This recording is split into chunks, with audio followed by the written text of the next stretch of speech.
This is you. Maybe you're 18 years old and you're on YouTube and type in how to get a lean jawline. You see Brett Maverick giving you advice on mewing. You see Mario Adrian sucking in his cheeks.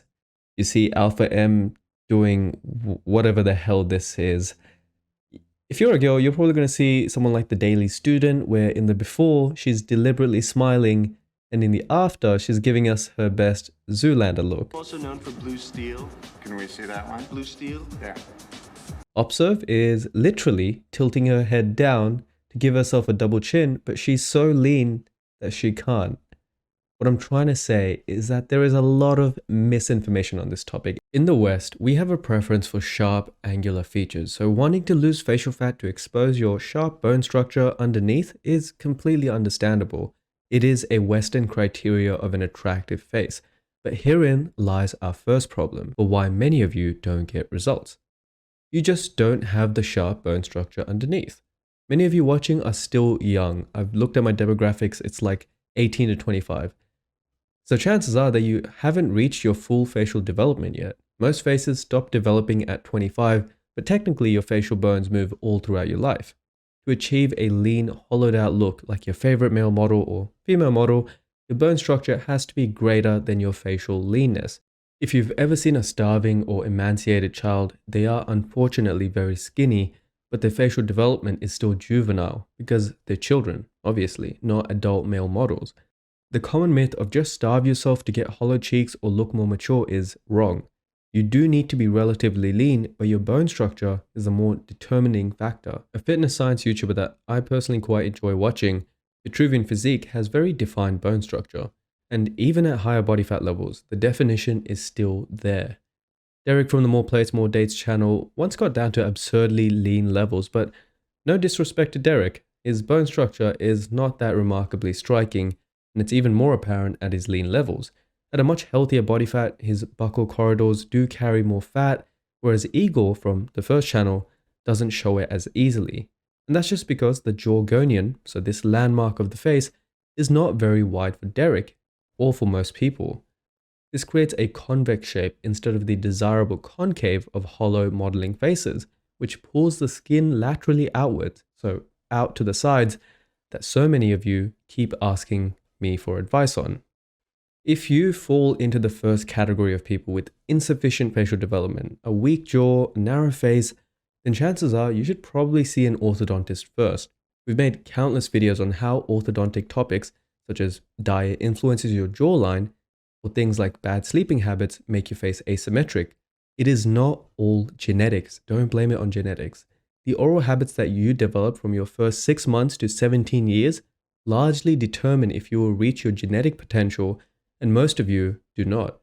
If you have less than ideal bone structure, see an orthodontist first, because braces and expanders can fix your structural issue in many cases.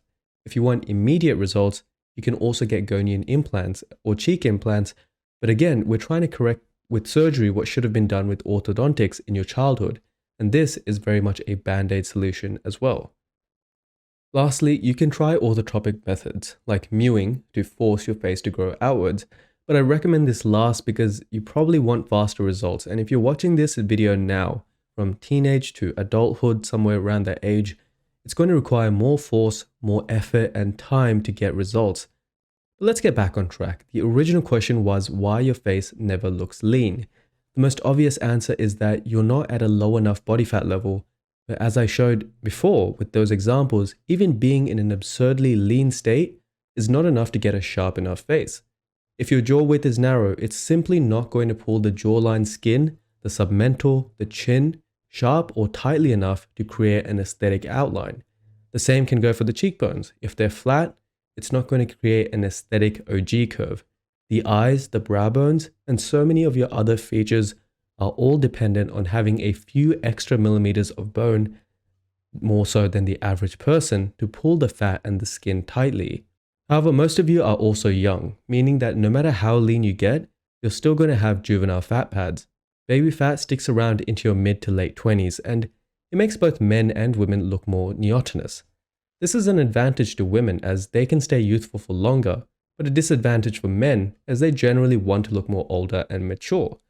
So if you're after the hollow cheek look or a sharp jawline, Assuming that you're going to take care of yourself now, that fat will naturally shed in due time. You just have to be patient. And once it does, you may even find yourself missing it. Another option is buccal fat pad removal, but as Dr. Linkov shows, many surgeons are against it because the benefits are not worth the risk. The last and the most obvious reason why your face never looks as lean as the male models or the female models is that realistically you carry too much fat for the look that you're trying to get. Having worked in the modeling industry, you come to appreciate the incredible sacrifices that the models with these desirable sharp faces make when it comes to food. Some meticulously track their calories, eating as little as 1,500 calories a day. Others practice 1 meal a day protocol so that it's impossible for them to go over in one sitting. Some recreationally smoke to suppress their appetite. Others use supplements like yohimbine to satisfy hunger cravings. If it was that easy, everyone would be able to get a face like that. And obviously, none of this is healthy in any way.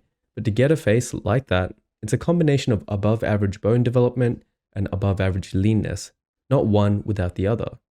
While Igor from Vitruvian Physique looks aesthetically pleasing even at a higher body fat level due to his strong bone structure, he probably wouldn't make the cut as a model because he's, well, also very wide and built, but he wouldn't fit into many clothes.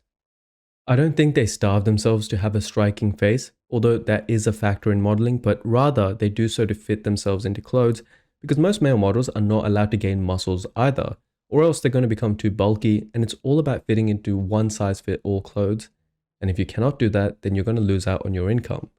If you had that fear weighing over your head that if I'm not lean enough, I can't fit into the clothes, I'm not going to get this booking, I'm not going to be able to make rent this month, then I doubt any of you would be eating very much either. Just to clarify, this video is not promoting you to starve yourself or to develop an eating disorder. However, you need to be realistic in realizing the sacrifices that go on behind the scenes to achieve an otherwise unachievable look. If you want a second opinion on your looks, order an aesthetic report over at our website, and one of our clinicians can take a look and give you some advice.